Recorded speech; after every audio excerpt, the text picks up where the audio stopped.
फिरोजाबाद के शुकुआबाद पहुंचे समाजवादी पार्टी के राष्ट्रीय अध्यक्ष अखिलेश यादव ने मैनपुरी के विधायक राजू यादव के गांव नोकटा में कथा कार्यक्रम में भाग लिया। उसके बाद अखिलेश यादव शुकुआबाद पहुंचे सिरसागंज के विधायक सर्वेश यादव के आवास पर, जहां उनके पिताजी के त्रयोदशी कार्यक्रम में शामिल हुए। अखिलेश यादव के साथ प्रोफेसर रामगोपाल यादव और तेज प्रताप यादव भी साथ में मौजूद रहे। मीडिया से खास बातचीत में अखिलेश यादव ने भारतीय जनता पार्टी पर जमकर निशाना साधा।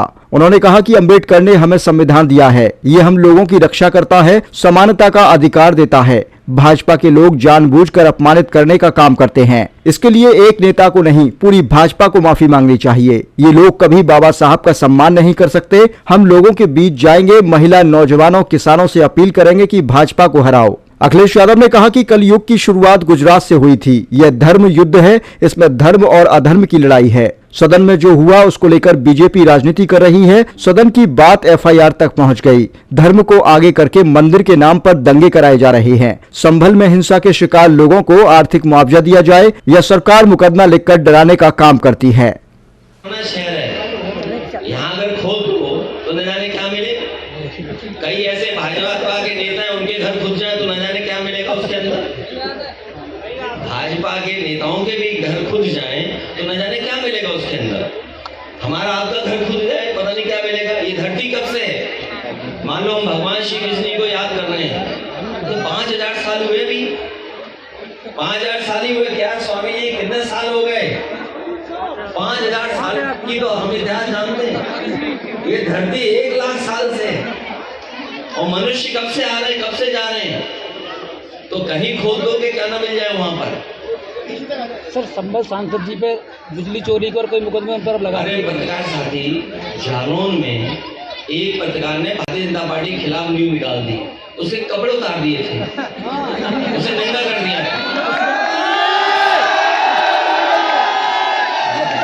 ये देखिए, ये सब सोशल मीडिया का जमाना है। अब आगे की रणनीति क्या भैया? आगे की चीजों को ना जानता हो, इन चीजों को कैसे फेस करेंगे? नौजवान जानते हैं। इसलिए हम समाजवादियों की या जो भी सरकार में है उसके सामने चुनौतियां पड़ी हैं कि इन नौजवानों का भाग्य कैसे बेहतर हो। एक मेरा क्वेश्चन है, अभी आपने एक मंच से बात की थी, भगवान श्री कृष्ण ने गुजरात में प्राण त्यागे थे और कल ये गुजरात से शुरू हुआ। क्या आप ये मानना है कि ये मोदी जी की तरफ है, योगी जी की तरफ है, अमित शाह की? जो इतिहास है, जो पौराणिक कथाएं हैं या जो सच्चाई, उसको हम और आप टाल नहीं सकते।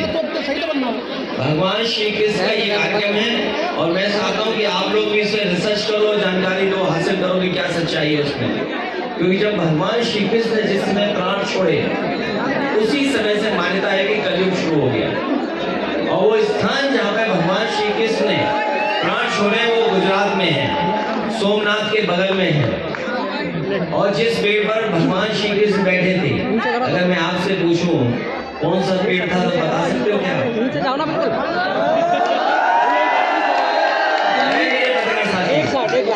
ये दिल्ली से इसको व्हाट्सएप में सवाल आ रहे हैं। दिल्ली के पूर्व मुख्यमंत्री अरविंद केजरीवाल, आगे की रणनीति क्या हुई है? 27 का प्लान क्या है? उपराज्यपाल पी के सक्सेना जी ने ईडी को मंजूरी दे दी, इसमें आपकी क्या है? देखिए, ये चुनाव आ गया है, इसलिए ईडी भी आ गई। चुनाव आते ईडी, इनकम टैक्स आ जाती, चुनाव आते सीबीआई आ जाती। ये कौन सी नई बात है? सब जानते हैं बात। सर, समाजवादियों की अब क्या रणनीति है? हमारी रणनीति ये है कि नौजवानों का साथ लें, किसानों को जागरूक करें, माता बहनों को भविष्य में हम लोग सम्मान देंगे। चाहे हमें किसी रूप में सरकारी योजनाओं से उनकी सुरक्षा, उनके स्वास्थ्य और उनके सम्मान के लिए कोई योजना बनानी पड़ेगी तो हम लोग बनाएंगे। पूर्व में भी हम लोगों ने अच्छी योजनाएं बनाई थी जो आज भी जनता को दिखाई दे रही हैं। चाहे वो एम्बुलेंस हो, चाहे पुलिस को गाड़ी हो, चाहे वो लैपटॉप हो, और चाहे बड़ी बड़ी सड़कें बनाई हो, चाहे बिजली का इंतजाम किया और नहरों का पानी फ्री किया हो, सब याद है। अंतिम सवाल, अंग्रेजों से लड़े थे भगत सिंह चंद्रशेखर, अंग्रेजों से लड़े थे भगत सिंह चंद्रशेखर, लोहिया जी लड़े इंदिरा जी के इमरजेंसी से। अब इस वक्त पे आप लोग कैसे देखेंगे? लोहिया जी लड़े थे इमरजेंसी में, अंग्रेजों के जमाने में चंद्रशेखर और भगत सिंह जी हुए। अब इस जमाने में आप इस लड़ाई को कैसे? नहीं, ये लड़ाई लगातार चलती रहेगी क्योंकि भारतीय जनता पार्टी ने बहुत बड़े पैमाने पर नुकसान इस्तेमाल किया है। ये बातें तो बड़ी बड़ी करते हैं। कल भी अगर आपने सुना होगा कुवैत का भाषण, प्रधानमंत्री जी का कुवैत का भाषण सुना होगा कि न जाने कितनी बड़ी चीजें बता रहे, लेकिन जमीन पर कहाँ है? कुछ नहीं है। जमीन पर क्या है?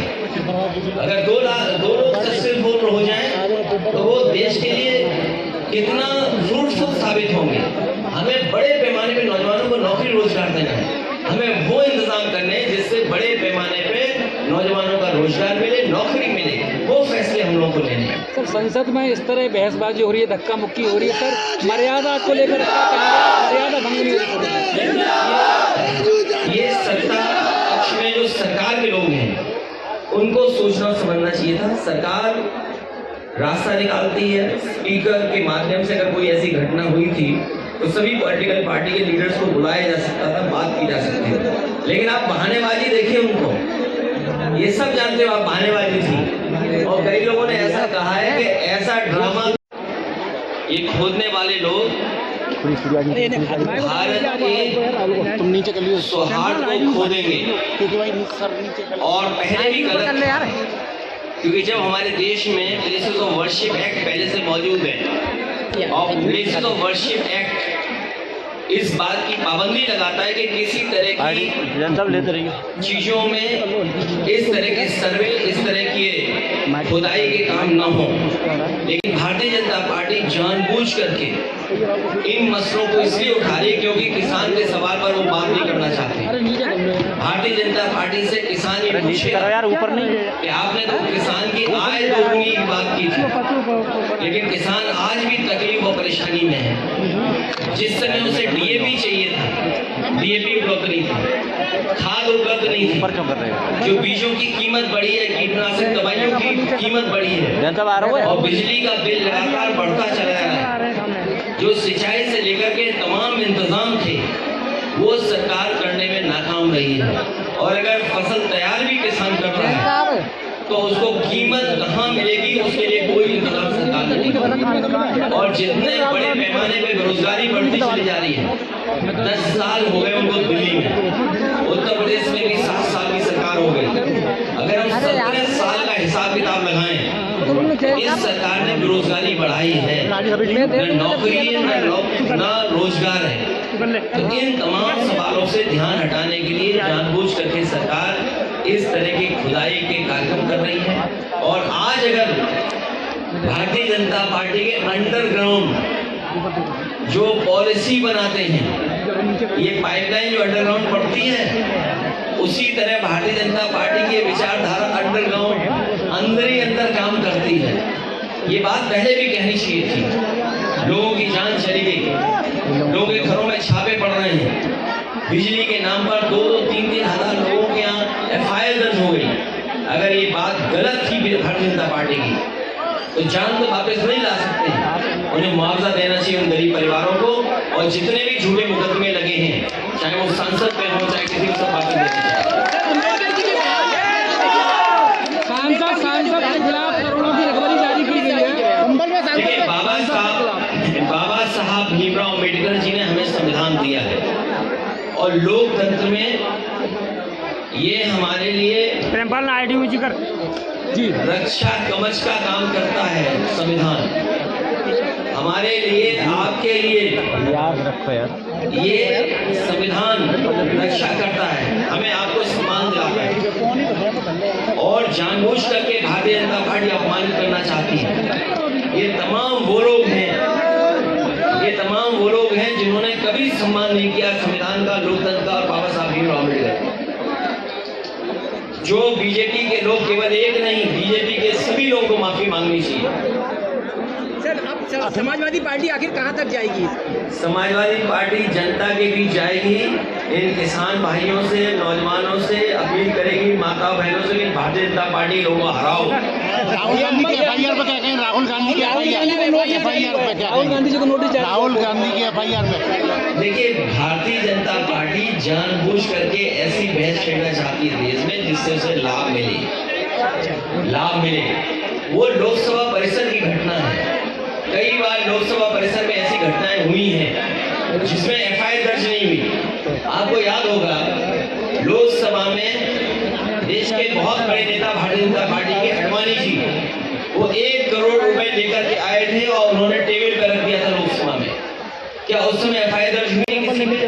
एक जेपीसी बन गई थी और जेपीसी के माध्यम से उस पर चर्चा कर करके जो कार्रवाई करनी थी वो विधान लोकसभा के अंदर हुई। लेकिन ये जानबूझ करके भारतीय जनता पार्टी लोगों को डराना चाहती है। एफआईआर से, झूठे मुकदमों से कोई डरने वाला नहीं है। सर भैया समाजवादी पार्टी के 12 मंत्री हैं, उन्होंने कहा बीजेपी आतंकवादी है, भारतीय जनता पार्टी आतंकवादी संगठन है सर। हो सकता है उन्होंने ज्यादा कह दिया हो, उन्हें ये लगा हो जो नफरत फैलाने वाला दल है।